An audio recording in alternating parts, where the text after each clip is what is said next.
d'indépendance, si partout vous allez dans 4 coins sur la République démocratique du Congo, même dans le monde, parce que nous sommes aussi dans YouTube, nous avons à vous la parole, tous ceux qui sont déjà actifs, ils sont déjà actifs, bon, s'abonner déjà, 25 000 abonnés déjà, merci beaucoup, na confiance, merci beaucoup, partout, bozo, landabiso, tous ça, on a déjà, tous ça, na TikTok, na page Facebook, na biso, bonne fête, na bino indépendance, bisika nyoso bozali, surtout bande kuna biso à Goma, ya Bukavu, partout oyo bozali, place nyoso bozali à siéger na ba rebelle, njamba fortifié, bino Lumumba, lelo, ils ont Congo, ils ont indépendance, nango, tout le monde a mis tout ça, l'émission, lelo, un jour il y a fait lelo, nazalinga mokotelo na plateau, nazalina secrétaire général et à parti politique, CG Alain Kadima, et le monde a toujours mais qu'à développer par rapport à la actualité politique. Secrétaire général, bonne santé, joyeux anniversaire, nous revenons une bonne fête et indépendance.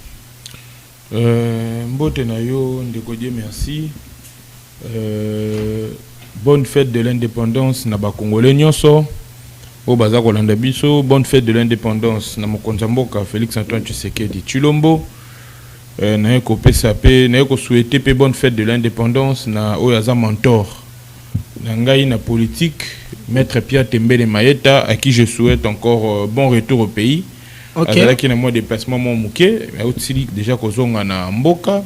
Bonne fête de l'indépendance na bana nyonso, comme je peux le dire, membre nyonso CDD partout au Bazali. Bonne fête de l'indépendance Nabino. Bonne fête nyonso na ba Congolo nyonso baza kolanda biso. Et je pense que le leza mokolo ya sengo, eza mokolo oyo ba koko na biso ba zuela ki biso lipanda. Donc yango wana tokotala ka tokokomemoraka événement oyo mbula na mbula ti bana na biso bakoya ko perpétuité yango. Merci beaucoup. Alors, parti politique qui n'a bien joué comme mandé malgré le président Zaki Libanda a zongi déjà, l'activité ont démarré déjà.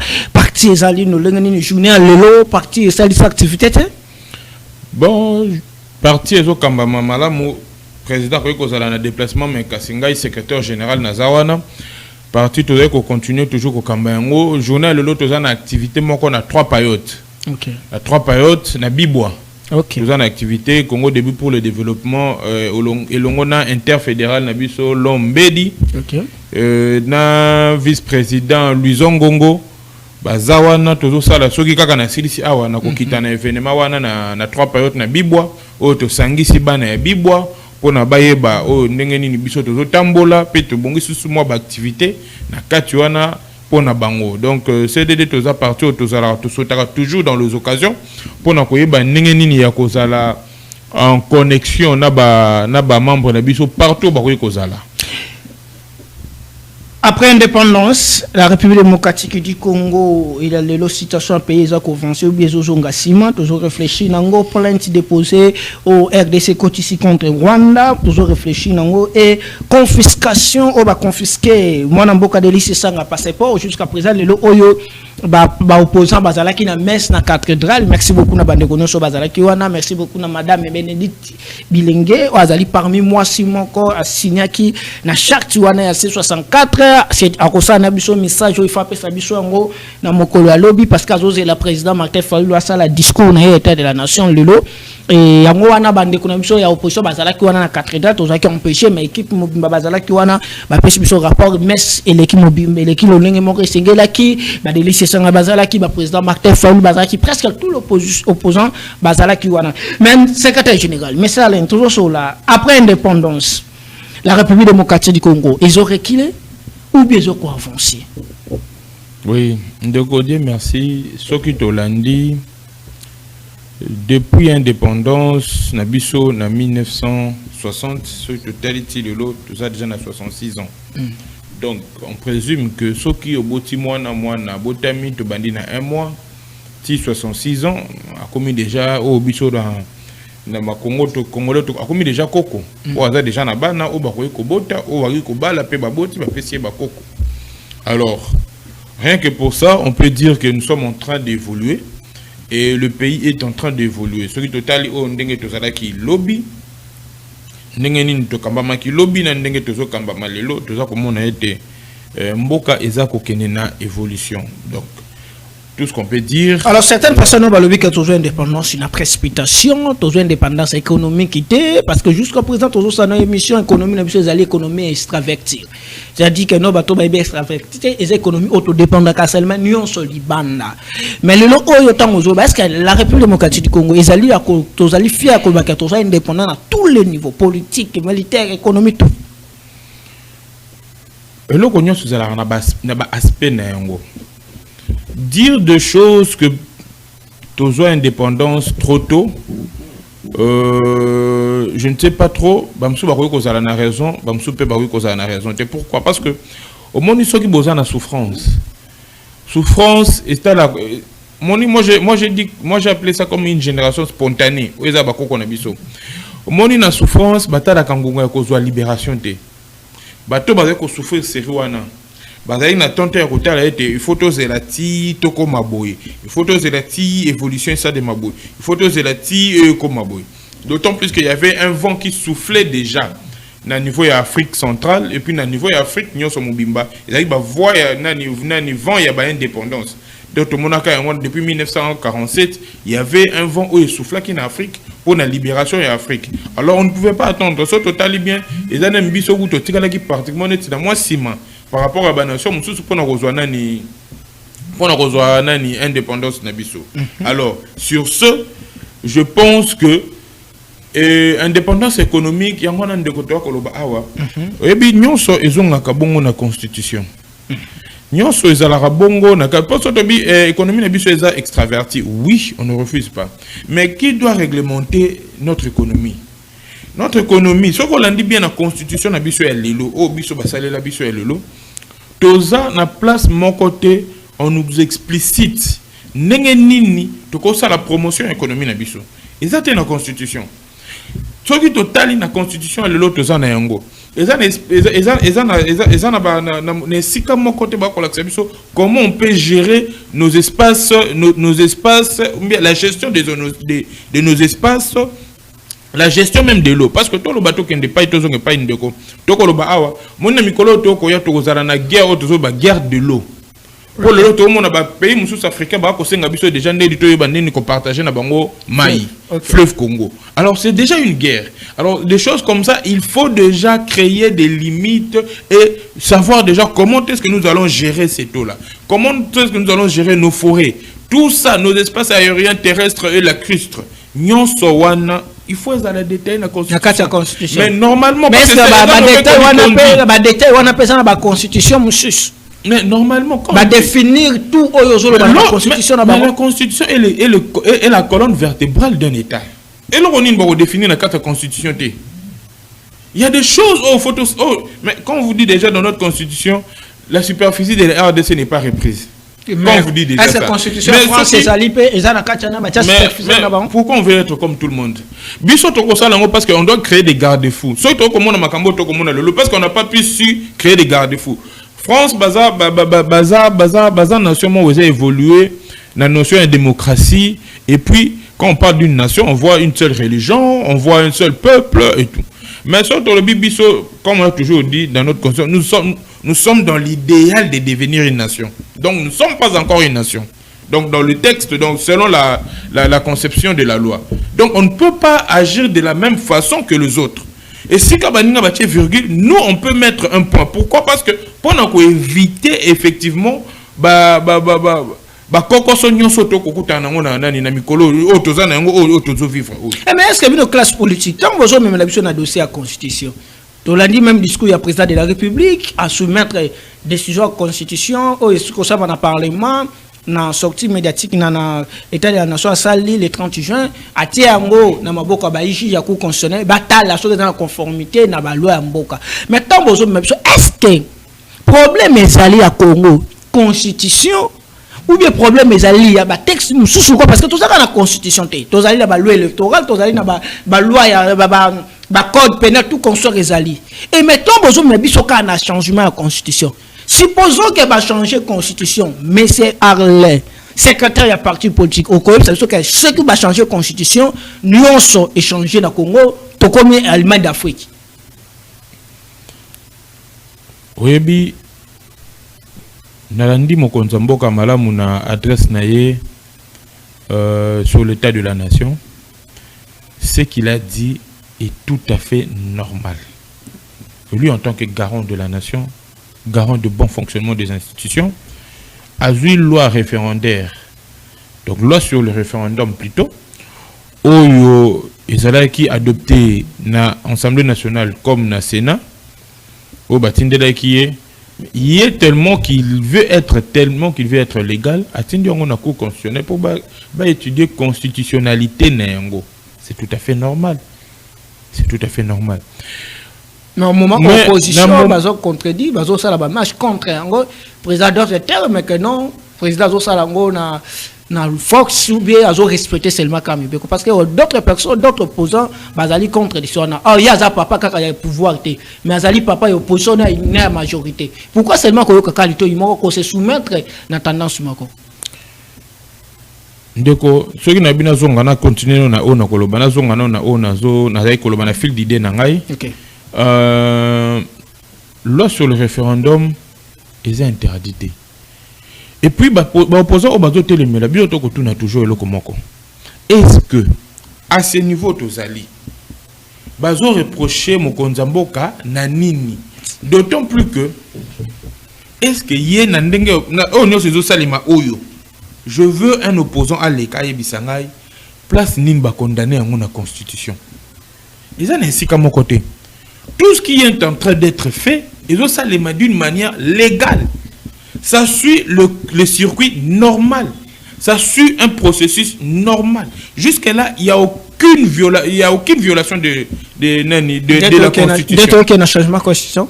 La Constitution peut être wapi. Pourquoi on peut s'en article dans la Constitution? Ah, il peut luquer dans l'article. Oh, il va autoriser la Constitution. Mais bis au total, la Constitution doit permettre seulement réviser la Constitution.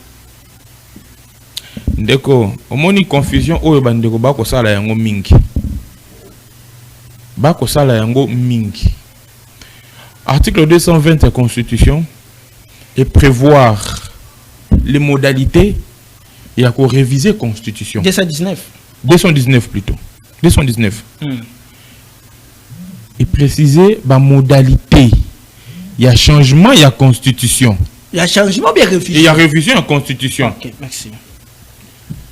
Mais il n'y a aucun article, il n'y a aucune Constitution Oyo et prévoit qu'un mécanisme d'autodestruction n'yango. C'est ce qu'il faut comprendre. Et ça, un article mon côté dans la Constitution et lobby était ce qui bolingi bobo mangai na ninga boy. C'est ça la confusion de l'initiative article 218 l'initiative de la révision constitutionnelle appartient concurremment au président de la République. L'initiative il y a révision la constitution bande konangai. Pourquoi vous avez appelé population na libunga ou la bino ceux qui bino bozali na ba agenda caché na bino pour bofanda na wumela na pouvoir bozolo ba population a adhérer seulement et pas na bino ndeko ngana zolo bana yo makambo il faut izala pesa un article ngana un article ngana pesa article il y a 218 ndeko ngai yango to ko lo baboye confusion ezana mitu ya ba opposant isa que bazo confondre article 218 quand on est autre côté ngwa ils ont pesa biso modalité l'initiative il y a changement ya constitution et que ou na président de la République et que ou ta d'une fraction et que ou ta mais pour qu'on changer constitution et un article moroté loba yango et un article moroté na ko par exemple André mutalingi moi ce que mutalinga modifier ana ndako na yo mutalinga modifier ndako comprendre ba biso na norme moni ndenge colono eza boye il faut obuka koto yo otia fenêtre koto ça veut là tu es en train de modifier ta maison na ndenge modification de la constitution peut article 200 et le bel na biso ce qu'on a modifié oyo kosimbate matière oyo kosimbate oyo est intangible oyo kosimbate c'est ça la modification de la constitution. Mais lorsqu'on veut changer même muto alinga buka ndaku na ye pona tonga ndaku asika yo ces modalités ni na salela. Si c'est que non, ouais, comme une violation de la constitution. Mais parce que le but que le président est légaliste, il faut avoir ça la camonia sur la constitution. De quoi aller, tout se comprendre et de quoi comprendre les bichos. Ne to fandi boy, to ça la kami komi balé. to respecter loi mi ya chaîne micro ezami balé mais quand on a ina ngina ça le loko mosusu ezali na principe ya chaîne té c'est que nous violer ba principe qu'on réviser constitution ba yo opposant mosusu na so ba awa bazali d'accord na révision la constitution ba moni ba article mosusu ba koki ko ba to toucher ata mais changement constitution ni ko ba que non toujours constitution automoni lokola maire ya Mbujima et la province a déchiré constitution c'est que constitution auto quoi ici en autre autres constitution mais la procédure wana na hypothèse wana ezali na article moko tizo ko garantir bino tout la constitution ou sika peut même ma constitution ya mususu ndoko Dieu merci je me répète encore tout se comprendre bien toko lo balingala si peut-être la émission dans le poteau peut-être bande comme ça va comprendre. Moi je dis ceci, tozo lo baboyi. D'autant qu'il y a un article 218 les modalités pour nous changer pour nous réviser constitution ou modification. Il est bien biso boy. Mais na ko pesa article ozana mwana Luka. Et un article mon côté et lobby que pour nous ma constitution il faut qu'on kende boyi. Ezati. Mais c'est un article moko. Article 5 de la Constitution. 5. Oh, fungo la Bible ya Congo, fungo la Bible ya Mibeko ya Congo. Article 5. La souveraineté nationale appartient au peuple. Tout pouvoir émane du peuple qui l'exerce directement par la voie des référendums ou des élections ou indirectement par ses représentants. Ah, merci. La suite la souveraineté nationale appartient au peuple. Tout pouvoir émane du peuple qui l'exerce directement par voie de référendum ou d'élection et indirectement par ses représentants. Qu'est-ce qu'on ne comprend pas? Donc, si on doit changer la constitution, on recourt au référendum. C'est le pouvoir qui est reconnu au peuple. Parce que c'est le peuple qui dit ma constitution baroya na yango. Et qu'on le oui. Tant que tu as voté dans le référendum, tu as oui na non. Tant que la constitution en 2006 c'est yaka. Il y a eu 51% de oui contre 49% de non. Et actuellement on peut dire la tendance peut changer. D'autant plus que sur 49%, si au moins il y avait 70% de oui et 30% de non, on n'allait pas considérer cela. Mais si au moins 49% de non, c'est que déjà depuis qu'on a créé que cette constitution n'est pas à la hauteur de la RDC. Et ça n'a pas de difficulté et belé. Alors l'article 5 nous éclaircit. Sauf qui t'a changer la constitution. Donc on ne peut pas avoir référendum. Pas le peuple qui est le souverain primaire. Il y a qu'à exercer pouvoir, et tout pouvoir émane du peuple. Donc, il y a de gauche-droite. C'est pour cela qu'on vous parle du référendum. Donc, il y a un article dans la Constitution. Même qu'on change la Constitution, il y a un article changer la Constitution et la violation de la Constitution. Vous avez la Constitution,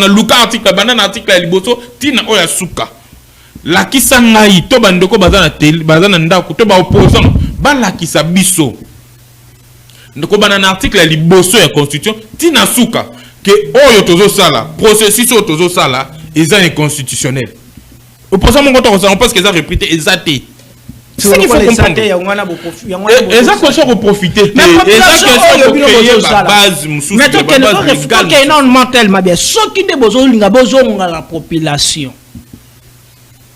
Ce qui la population lobby non. Est-ce que transparence c'est quoi ça là? Ou bien quoi parce que même dans l'élection, tout le monde même une élection, ça là tout le monde contradiction bandit. Oh lobby nga na gagner qui va pour oh lobby nga na gagner quitter. Mais ce qui te lobby plutôt que dans référendum, transparence c'est quoi bana ndenge nini population réellement a voté oui, non ou bien a voté non. Ndeko Dieu merci. Moni ba matière ya koloba ete moteur le bibo.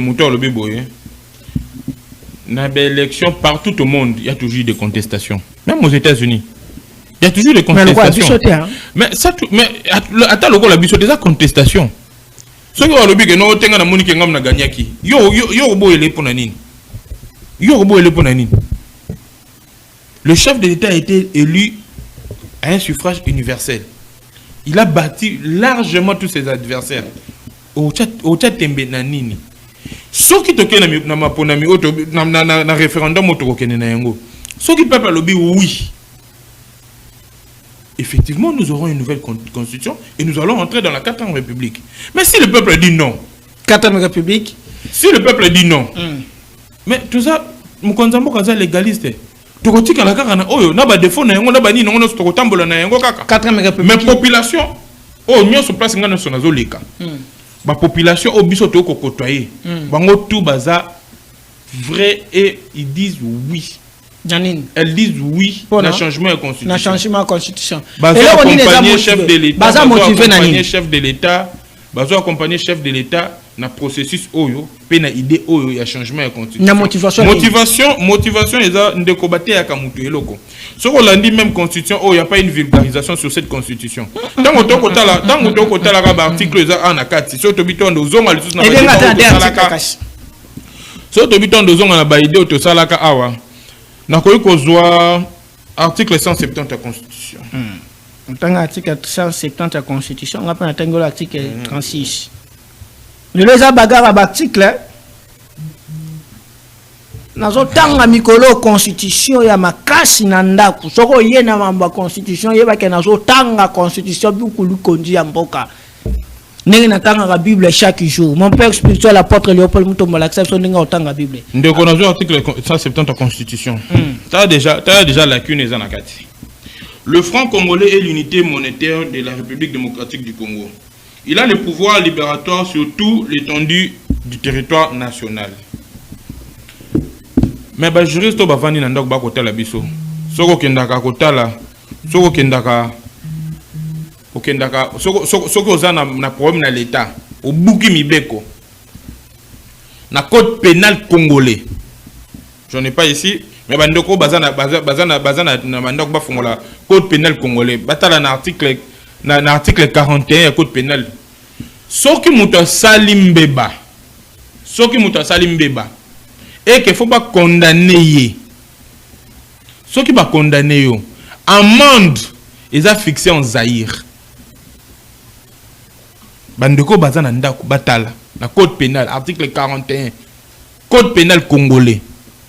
Donc déjà ça ils ont déjà en contradiction na constitution. Totangi no awat. Ngolo bani. Ngolo bani. To modifier le code pénal. Non. Parce qu'on est le bisaïr à le bifro congolais. Na comprendre tes places on explique. Moni il y a ce qu'on appelle nous avons la constitution qui est la loi suprême et puis nous avons les lois organiques. Comprendre tant on que non ba mibeko nous avons des lois organiques. Nous avons des édits, nous avons tout. Oui, mais on ne peut pas avoir de contradictions entre les lois. On ne peut pas avoir de contradictions entre les lois.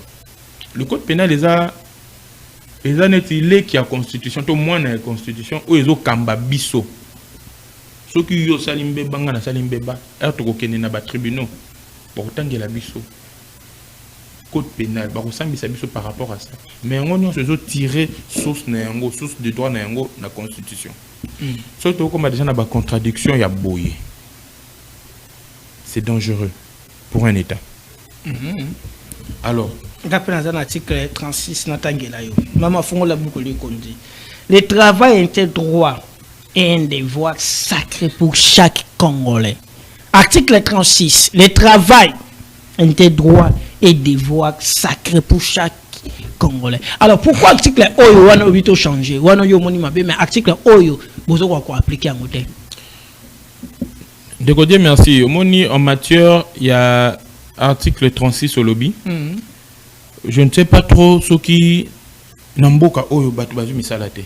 Ah ndeko allez obetisi nanda kundeba fana papa mako asiliki na mama asiliki bano ba tsi examen de toyo bano ba yo coller bango ba so préparer ba coller bango obetisi momo bango ba oli baku na ndako asiliki na nini kandengo lobite ce qui monto moko azu mosate il faut ça na parti politique il faut ça la membre ya recommandation bango ba lokola biso yo tozala ba famille politique te ndeko moko za politicien te sikoyo.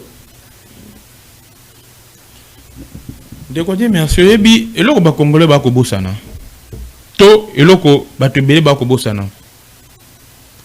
tango makambo ezo salema quand on parle des avancées Je vous ai dit une fois ici, je suis prêt à mener un débat d'une étude comparative entre l'ancien régime et celui de Félix Tshisekedi en termes de réalisation. Ah, non, après. Attends, tu es journaliste, tu es débatteur. Je me suis fait cet exercice de récolter les réalisations du président Félix Antoine Tshisekedi sur toute l'étendue du territoire national.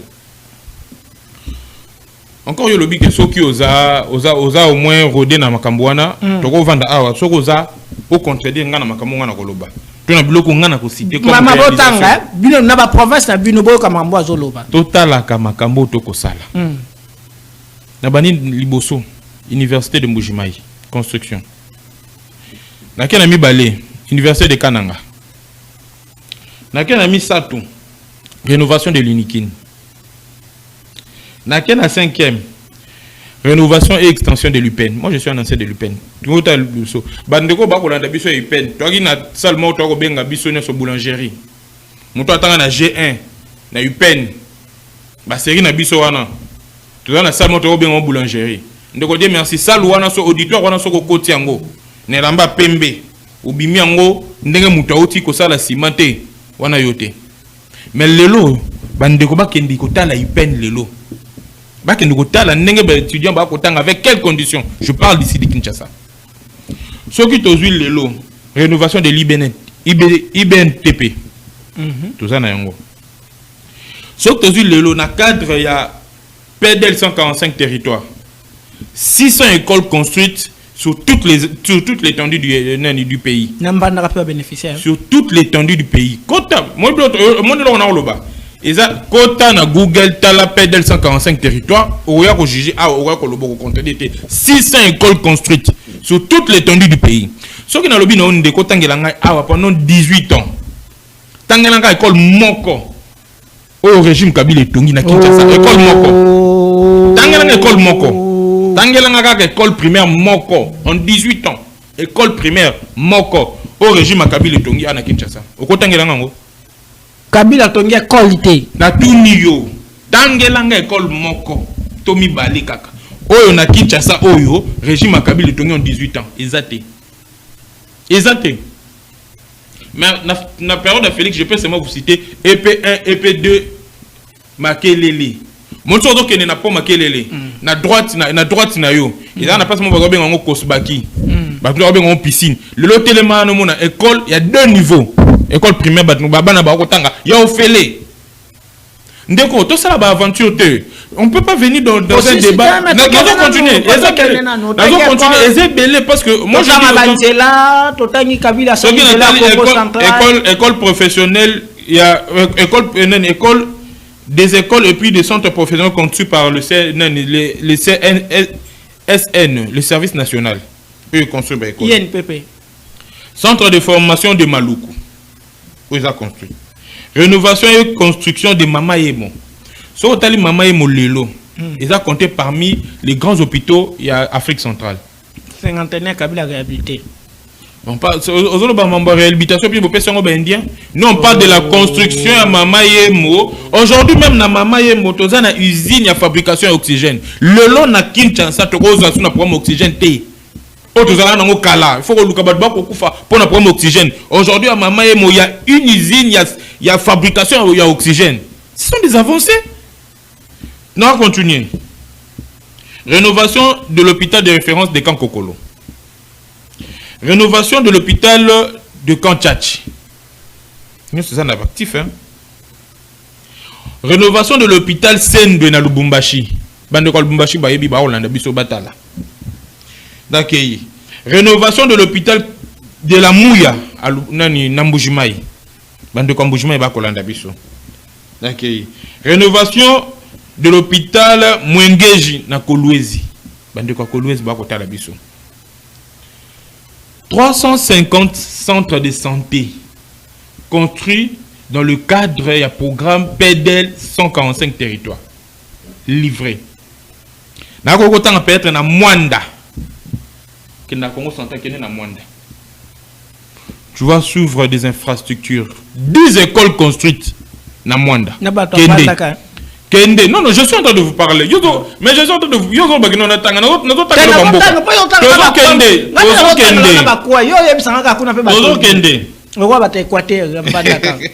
Rénovation un stade de martyr. Rénovation un stade de martyr.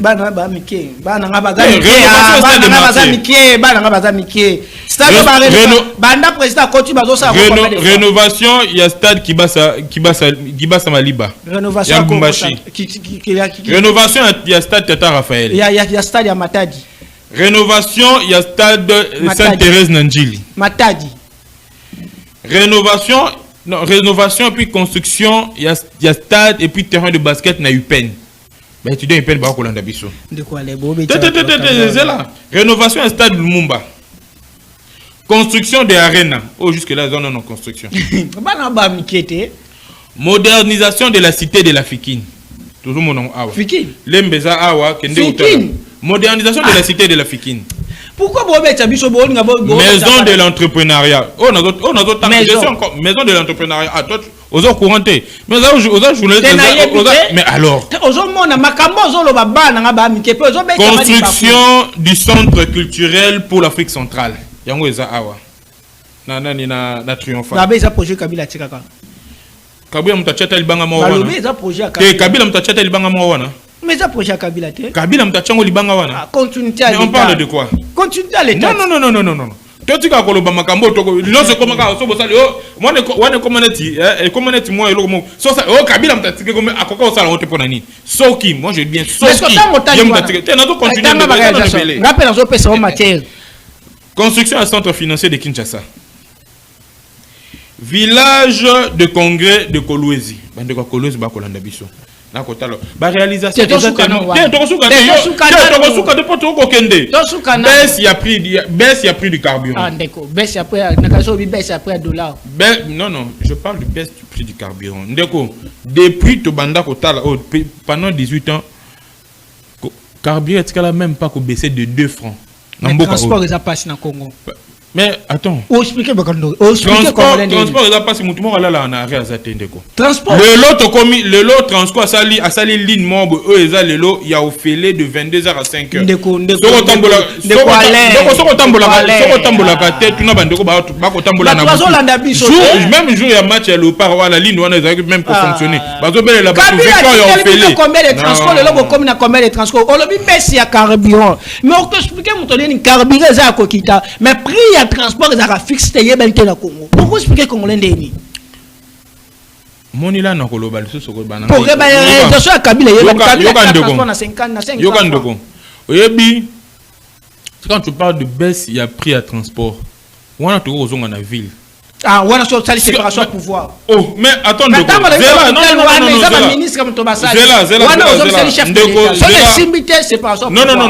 Zéla ndeko. Tout ça la débat. Il y a boulou yekete. Boulou yeke mabiso na libebi pe batingo bi ba na compréhension te.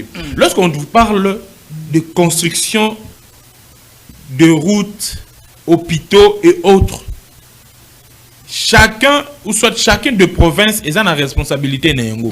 Là au lobby na ngai awa. Évidemment que nous on a fait mon non mais ça une question de simbité. Et ça une question mutu azana mutu eloko wana ndem tazo simba ezo simbate. Quand tu m'as parlé que non baisse il y a prix du carburant. Na lobby non baisse a prix du carburant de 500 francs. Depuis auto banda a etikala ko sale maté. Au lobby dans que transport ezo ko mata. Mais il y a un gouverneur au Azana ministre provincial il y a transport. C'est à lui de fixer les prix à transport et ce qui bazo to c'est un hôtel yenem tazana droit ya ko tinda ba agent basala nini batala nini ba de chauffeur boulou ekete obito ke na boulou ekete tango lobi na biso ba réalisation hôpital batongo hôpital c'est ministre santé mutakiti mutazo sala zo la de la misala tango lobi na ba secrétaire na ba ministre na ba prophète ça na ba gouverneur ba to sa musala wana ezali olobi na ngaki sali o tie gloire ya we pas président de la république mais tant on a tout ni olobi baisse ya carburant mais na biso ki a prix ya transport e bani fixe na ngote olobi na ngai o wana sko me nga na séparation ya pouvoir bozo mona te ke na loko na lobi olukuté za wapi le côté ça c'est parce que le seul chose séparation pouvoir le mec a na ministre mais c'est que le côté ni ko lo banini tant simité ce que simité le ministre sur ma tête ce que simbi chef mais attendez ndeko Dieu merci ndé yango to ko lo ba awa le président de la République est élu au suffrage universel yem ta répondre à nyonso na nani devant le peuple mais qui gouverne le pays? C'est le premier ministre. Mais quand ça ne va pas, on crie au président de la République. Tout ne marche pas. Mais alors que normalement, diriger, quand ça ne va pas, on doit crier au premier ministre. Mais on ne crie pas au premier ministre. Pourquoi? Parce que le peuple ne l'a jamais élu. Vous comprenez? Donc, on a oyo. Toi, tu vas parler que notre prix à carburant, prix à carburant est baissé. Quand le prix à carburant est baissé pas seulement à Kinshasa, est baissé sur toutes les provinces. Au moins, tu comprends dans une épisode que non, place il y a responsabilité, il y a chaque moutezali. Parce que lorsqu'il y a une baisse de carburant, et ça, il y a une baisse de Kinshasa, c'est le gouvernement qui prend une décision, une politique nationale, il y a baisse à carburant. Alors, c'est sur toute l'étendue du pays. Mais sauf qu'il y a Kinshasa, problème à transport exalito, problème à transport ma casse baisse à transport exalté, c'est parce que moto a tellement na moto à Kinshasa, c'est pas la comparaison on lit pas Kabila tika na 500 il y a 300 à 200 le lot ozoye bateau soli pesa combien ka dollar etika na 17 le lot oyebite prix à dollar na to ke na 17 na mingi pour na ba réalisation et là il peut na zona makamba ko ebisa yo Kabila tiki dollar na 17 nous comme ça on a 23 Kabila tiki lipa na ya lipa ya 300 le lot oyebite soli pe comment na combien tozoyeba même pas donc je nani moi n'importe quel lycée sanga ba confisqué passeport na ye est-ce que tous en état de droit ou bien ba opposant baza libre ba ça la mouvement na bango ou bien ça la loi ya Fox et autres tambisa biso lelo so aux opposants aux a malmené so aux a pouvoir aux a 5 ebi surtout question na ko seka makazi ebi ba opposant na biso il se victimise trop bah c'est victimiser trop mon opposition na biso lelo opposant ko tu pété au togo ba nezaki ko tout bien opposant na biso lelo ba komi ko baluka moni so mutu abungisi ba clé na ye na molili nenga baluka pona olukango opposition na biso na ba opposant na biso ba komi ko baluka ko ba stratégie nini ba ko amadouer population parce que population de yebi bango ndeko deli se sanga ba zui nani passeport na ye nani na DG est-ce que bazu ngo pas dans le pamba boy ndeko deli se sanga za na deux plaintes aux en cour de cassation contre ye na tchaki mais landa j'ai suivi journaliste Moko qui est aussi un journaliste d'investigation Ndeko Sango qui a eu à voir Ndeko Deli Sesanga na téléphone pour avoir impression na ye na nini basalela qui est nan baracha qui est passeport na ye et qui relate l'histoire et les journalistes lui apprend lui dit que mais vous avez deux plaintes. Attendez, mais suivez l'émission au soir Bandeko Balandaki Baroeba. Attendez même les deux personnes qui ont posé plainte contre Bango, contre Bandeko Monsieur opposition Martin Fayoulou. Donc, ndeko moni mibe kwa mboka etambola kandenge nini to déjà moi nous omona na eko ça etambola kandenge nini. Soki ndeko Dieu merci le lot ça na problème nangai. Et que nazomona place na ko kozwe la hote. Soki na ko funda yo na cours des tribunaux to na ko fundo na parquet et ko senga et ko tinda komoni ko sa réquisition na DGM na ANR que soki ba monio soki to luki to monio te parce que moi pe ba politique ba vanda ka to ebi pe adresse bo za moko me Holanda we na ndako azalaka te na ndako okenda ka bo ko to na to ko ta te za ba vie privée na bango alors soki oye peut-être au lingo voyager. Il y a déjà un document où le parquet a tindeli DGM, a tindeli ANR. Que ceux qui beaucoup de dire merci, bozoyer, il faut qu'on réponde à une invitation à biso autozana yango awa. Et c'est sur base de ça.